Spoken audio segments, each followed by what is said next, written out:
The sting of salt spray lashes your face as you're hauled toward a long ship. The last familiar touch you may ever feel. You're 17, standing on island's ragged coast, and everything you knew has collapsed in an instant. The men dragging you speaking clipped alien sounds. Their coarse laughter like a kennel of dogs. Thick ropes bite your wrists, roar. Behind you, smoke rolls from the ruins of your village, burning your throat. A funeral pie for the life that just ended. You're no longer someone's daughter or friend. You're a prize, a piece of spoils. And this is only the opening step on a road that will turn darker than you can yet imagine. This was the Viking Age, stretching from the late 700s through the mid-11th century. We usually picture bold explorers, fierce raiders, master shipbuilders. We think of Saragas, carved prows, and the legendary attack on Lindisfarne. But behind the heroic gloss and the horned helmets, they never actually were lurks, a harsher reality. For centuries,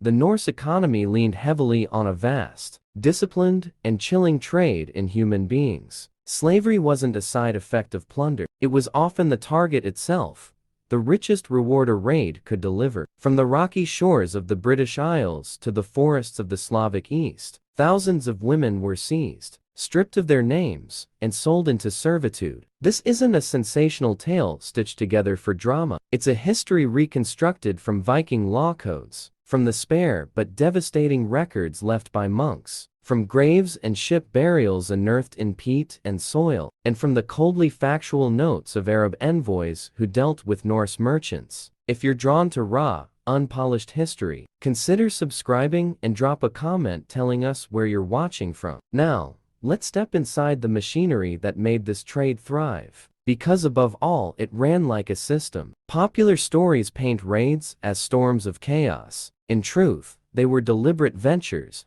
more business than brawl. Raiding crews were financed operations. A local chieftain or a syndicate of feliger, partners bound by silver and ambition, would pull resources to commission or outfit a ship, timber for hulls, iron nails and rivets, wool sailcloth, Tartar seal seams, food for the crew. Every element demanded serious capital. Investors expected returns, and the most dependable return was human cargo. Their ships were marvels of design, tuned for this grim commerce. Shallow draft craft like the Snakair or the bigger Sky could skim over open sea, yet slide for upriver, bypassing guards and striking deep inside unsuspecting lands. Even settlements 100 miles from the coast might wake to see dark silhouettes sliding across the water, escape already cut off. That mastery of surprise made slave raiding devastatingly effective.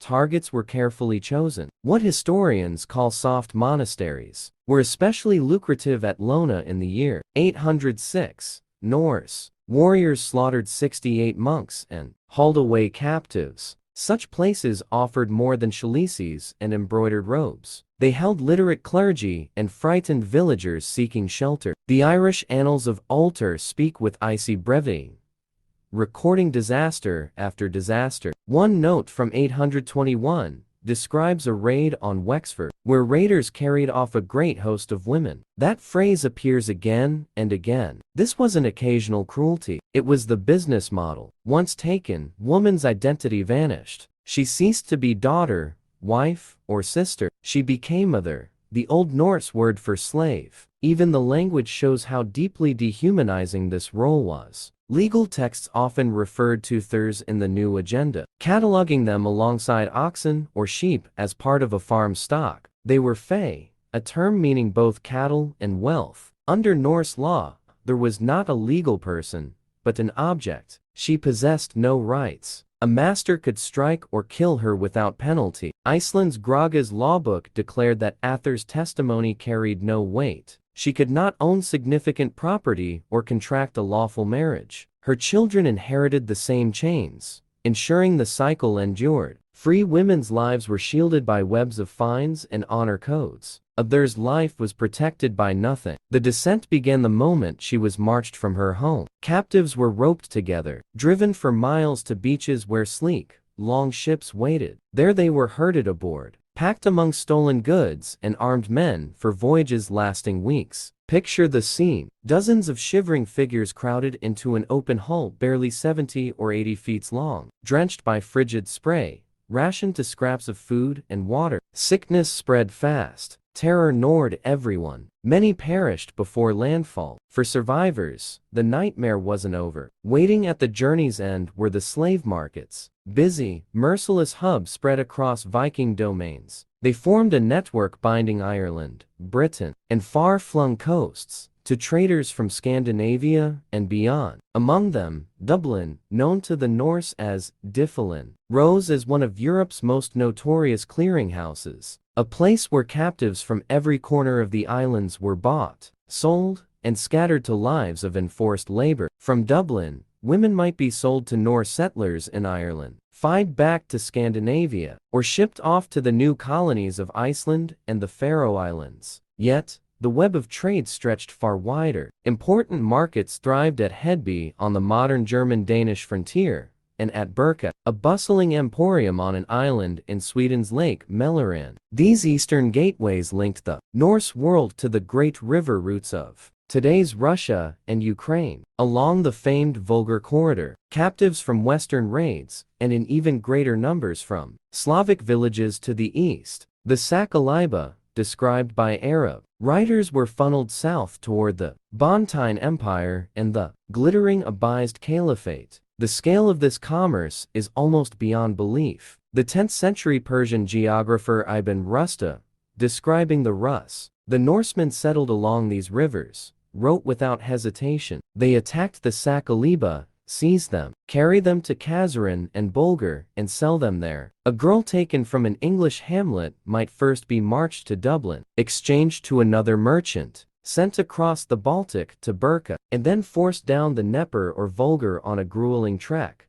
only to be sold yet again in Constantinople or Baghdad for Arab silver, silks, and spices. This is no guesswork. Archaeology has left a mountain of evidence. Tens of thousands of Islamic dirham coins have been discovered in Scandinavia, especially on Gotland, the Swedish island that served as a key junction in this network. These hoards of cut and bent silver speak silently of a thriving partnership between Norse traders and the Caliphate, a traffic in which the North's most prized export was not furs or amber, but living people. At these markets, whatever fragments of dignity a woman still clung to were stripped away. She was handled like livestock. The Arab envoy Ahmad ibn Fadlan meeting Rus merchants on the Volga in the 900s left a stark eyewitness account. He described them setting up a bazaar beside the river, arranging their captives in rows. A trader, he wrote, might openly lie with the slave girl while his companion watched. No curtains, no shame. It was a public display of total dominion, a tactic to prove value before the sale. Her body was a commodity to be demonstrated. After purchase, a woman's future hinged entirely on her buyer's needs or whims. The most common fate was endless, punishing drudgery. As either she took on the heaviest household duties, the in hers work, she would rise long before dawn and collapse long after dark. Her routine was grinding grain with the custone until her teeth were down, fetching buckets of water from icy streams, tending the longhouse hearth, brewing ale, preparing meals, laundering heavy wool garments in frigid rivers. Textile work was crucial, too, producing vadmal, the coarse wool fabric that underpinned the Norse economy. Shearing, washing, carding, spinning, weaving. Each step demanded strength and time, and the entire enterprise rested on the hands of enslaved women. Even Norse poetry captured the toll. The old poem Rig Sula, which mythologized the birth of social classes, portrays Thras with knotted fingers, leathery skin, and aching joints. A poetic but brutally accurate image of lives spent in relentless labor. Science adds its own evidence. Studies of Viking-era skeletons show that those buried with few possessions, likely slaves, often had meager diets and bones marred by heavy strain and malnutrition, a silent record of deprivation. But toil was not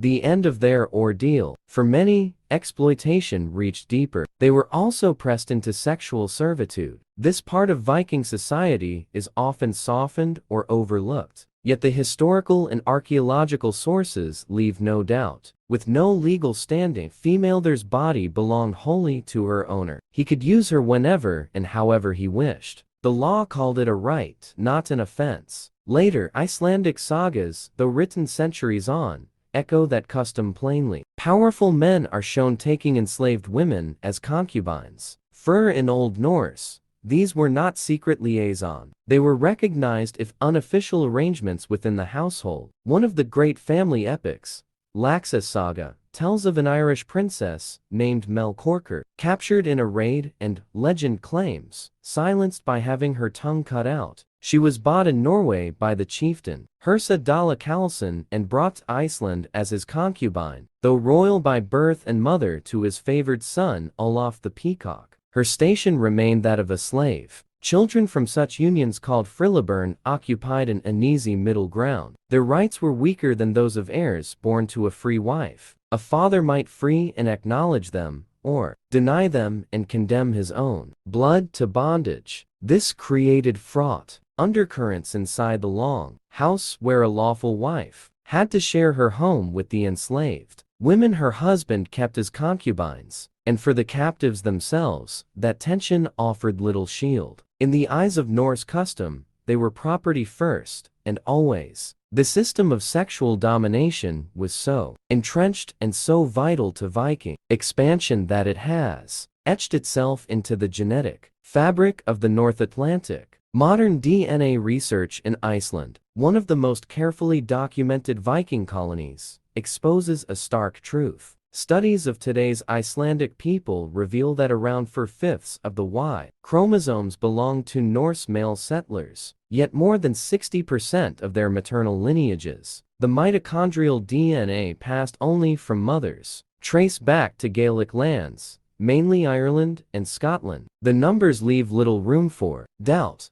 Iceland's founders were primarily Scandinavian men who transported Celtic women across the sea, considering the relentless Viking plundering of the British Isles. At the time, it's almost impossible to believe most of these women journeyed willingly. They became the mothers of a new nation, but they arrived in fetters. Their genetic imprint, still carried by Icelanders today, stands as unspoken evidence of a mass migration, driven by seizure and sexual servitude. For a handful of captives, the outcome looked different. If a woman's rank was clear, princess, noble, or the spouse or daughter of a king, she could be worth more as a bargaining chip than as a servant or concubine. The Anglo-Saxon Chronicle and other records describe Viking leaders detaining high-status women or church officials to wring vast payments of silver, gold, or territory from desperate relatives. These hostages lived under constant dread,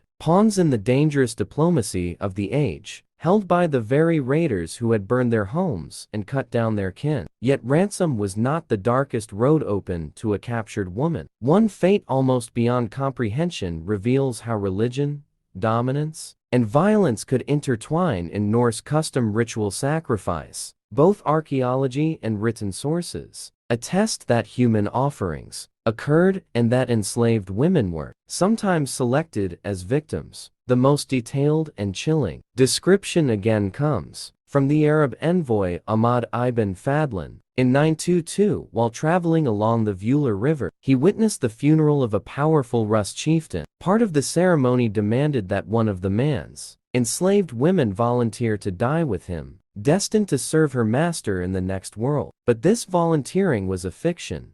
As other, she had no power to refuse. Ibn Fadlan recounts a grim 10-day ordeal. The chosen girl was dressed in fine garments, plied with potent drinks, and urged to sing, though her songs, he noted, were mournful. She was led from tent to tent, where the dead leader's senior retainers performed ritual intercourse with her. After each act, they instructed her, "Tell your lord I did this out of love for him." On the final day, the chieftain's body lay upon a ship drawn up on shore. The girl, dazed with the last strong draft, was escorted aboard by an aged woman known as the Angel of Death, the appointed executioner. She placed the captive beside her dead master, looped a cord around her neck, and handed the ends to two men. As they pulled tight, The old woman thrust a broad blade again and again into the girl's ribs. Her screams were drowned out by warriors pounding their shields. A deliberate effort, so other enslaved women would not shrink from death when their own masters passed. Finally, the vessel was set aflame, carrying both lord and sacrificed servant into eternity. Ibn Fedlin's narrative is harrowing but far from fantasy. Archaeologists have unearthed graves throughout the Viking world that hint at similar retainer deaths. At Flaxad in Norway, burial held several individuals, one decapitated laid as subordinates beside a high-ranking woman. The renowned Osberg ship grave yielded 2 females, one older, clearly of elevated station, the other younger, whose bones reveal a harsher life and lower status. Many experts suspect she was they're offered up to accompany her mistress beyond the grave. Such finds confirm a sobering truth. For women seized in raids, life might end not only in endless labor or forced intimacy, but as part of a master's property, even in death. A final bloody accessory to display his prestige on the journey to the afterlife. Perhaps the most unsettling aspect is how ordinary all this seemed to Norse society. Enslaved people were central to its economy and social order. A chieftain's reputation was measured not just in fields, silver, or warships, but also in the number of thurs under his command. The sagas, the very literature that preserves their legends, treat bondage not as a crime or moral failing, but as a basic fact of existence. Slavery was stitched into the fabric of their culture, feeding the engine of conquest and colonization. Behind every saga hero or explorer stood unnamed women, whose stories rarely made the parchment. Abducted mothers, concubines, servants, and sometimes sacrifices. Their labor wove the textiles that kept settlements alive. Their bodies bore the next generation. Some even shared their captives. To understand the Viking Age honestly is to confront these silenced lives, the hidden cost of expansion and fame, the grandeur of dragon-proud ships, and tales of fearless raiders cannot eclipse the reality that for countless women, the Viking world was a cage, one from which only death or the rare chance of ransom offered release. This was not a culture wrestling with guilt over its own brutality. It was a society resting on exploitation so familiar that few even questioned it. Freedom existed, but only as a steep, narrow path. Manumission. The act of releasing a thrall did occur. An owner might reward years of service or leave freedom in a will. The Hawing Runestone in Denmark records how Tolki the blacksmith honored his former master, Thorgis, who granted him gold and liberty. Stories like this survive because they were remarkable, not routine. For most captured women, bondage lasted a lifetime and extended to their children. The end of this order came slowly through tangled currents of politics and faith. As Scandinavia adopted Christianity in the 10th and 11th centuries, the church, officially an economic engine, a ladder of advancement, a system that society itself endorsed. The silver hoards buried across Scandinavia, the timber halls echoing with feasts, the daring voyages to Iceland, Greenland, even North America, all drew strength from the stolen labor and stolen bodies of women. To understand this period honestly,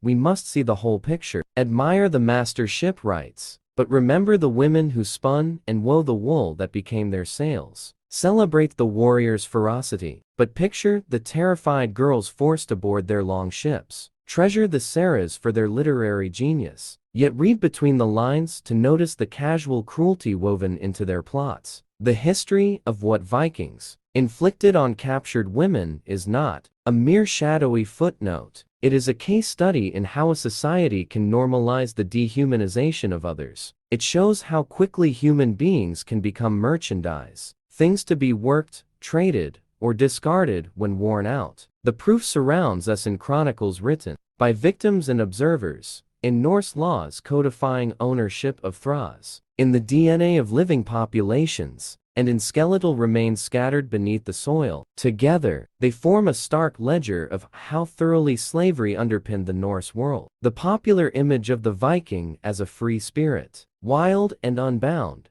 is only half the story. That freedom rested on the backs of the unfree, on the anguish of those seized from villages and shores, shipped across oceans and strict of choice. Runstones and Saragas may recount triumphs, but the truer legacy is etched into quieter records, the mute testimony of women whose toil fueled commerce, whose suffering financed exploration, whose lives were consumed to elevate others. Their stories, mostly unspoken, are essential to any honest portrait of the North's past. To look at the Viking Age is to look at innovation and courage, yes, but also at a machinery of domination that treated human lives as raw material. Beneath the romance of long ships lies a forgotten reality. The countless women whose freedom, labor, and even breath were taken to build an empire of sails.